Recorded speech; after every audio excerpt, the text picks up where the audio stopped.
नमस्कार, मैं रेणुका चौधरी और आप देख रहे हैं द इंडिया मूव्स। पंजाब में फरवरी 2027 में प्रस्तावित विधानसभा चुनाव की सियासी गर्माहट अब धीरे धीरे तेज होती दिखाई दे रही है।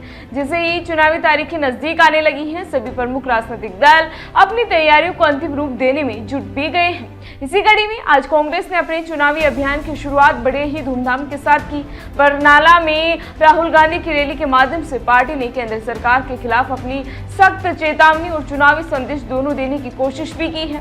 इस अवसर पर कांग्रेस के राष्ट्रीय अध्यक्ष मल्लिकार्जुन खड़गे भी मंच पर मौजूद रहे और उन्होंने न सिर्फ राहुल गांधी का समर्थन किया बल्कि पंजाब के किसानों और मजदूरों के मुद्दों पर जोरदार भाषण भी दिया है।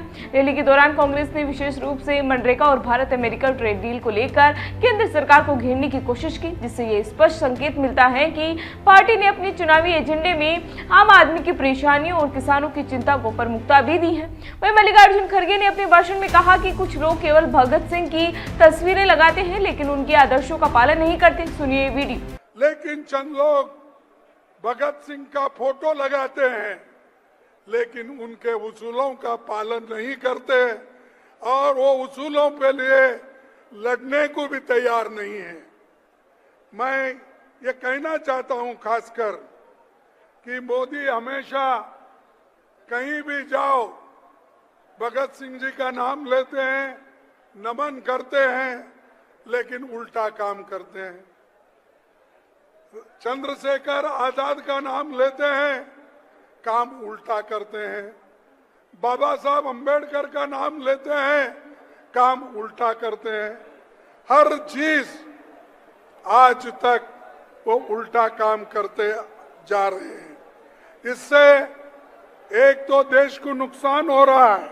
इसके अलावा किसान महाचौपाल को संबोधित करते हुए लोकसभा में विपक्ष के नेता राहुल गांधी ने कहा कि चीन की सेना पर फायर करने का आदेश केवल देश का प्रधानमंत्री ही दे सकता है। सुनिए वीडियो में आगे क्या कुछ कहा राहुल गांधी ने। चाइना की सेना पर फायर करने का ऑर्डर सिर्फ हिंदुस्तान का प्रधानमंत्री दे सकता है, ना आर्मी चीफ ले सकता है, ना रक्षा मंत्री ले सकता है। तो नरवणे जी ने प्रधानमंत्री से पूछा कि भैया हमें ऑर्डर दीजिए, क्या मैं फायर कर सकता हूं, क्या मैं इनको रोक सकता हूं। 2 घंटे कुछ नहीं जवाब मिला। उसके बाद प्रधानमंत्री ने नरवणे जी से बात नहीं की। प्रधानमंत्री ने रक्षा मंत्री को कहा, ऑर्डर नहीं दिया, ये नहीं कहा कि क्या करना है। नरवणे जी को मैसेज मिलता है, जो आप उचित समझो वो करो। मतलब प्रधानमंत्री ने अपनी जिम्मेदारी पूरी नहीं की, नरवणे जी को छोड़ दिया। अब राजनीतिक जानकारों के अनुसार ये रैली महज एक आयोजन नहीं बल्कि 2027 के पंजाब विधानसभा चुनाव की रणनीतिक शुरुआत भी मानी जा रही है। कांग्रेस ने जानबूझकर मालवा बेल्ट के अहम केंद्र बरनाला को रैली का स्थल चुना, जो परंपरागत रूप से आम आदमी पार्टी का प्रभाव क्षेत्र भी माना जाता है। बरनाला का राजनीतिक महत्व इसलिए भी है क्योंकि 2024 के उपचुनाव में कांग्रेस ने यहाँ जीत दर्ज कर राजनीतिक समीकरण बदल भी दिए थे। ऐसे में पार्टी का उद्देश्य न सिर्फ अपनी पकड़ को मजबूत करना है बल्कि आम आदमी पार्टी को चुनौती देना भी है।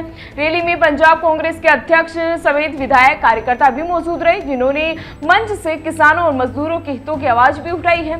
इस पूरी रैली का राजनीतिक संदेश साफ था कि कांग्रेस अपने पुराने और मजबूत आधार को फिर से सक्रिय कर रही है और किसानों मजदूरों की समस्याओं को अपने चुनावी एजेंडे में प्रमुखता भी दे रही है। इस रैली ने न सिर्फ जनता में उत्साह पैदा किया है बल्कि राजनीतिक विरोधियों को भी चेतावनी दी है कि कांग्रेस पंजाब की सियासी धारा में फिर से महत्वपूर्ण भूमिका निभाने के लिए सक्रिय भी हो चुकी है। फिलहाल इसी तरह की जानकारी के लिए बने रहिए हमारे साथ और देखते रहिए द इंडिया मूव्स। नमस्कार।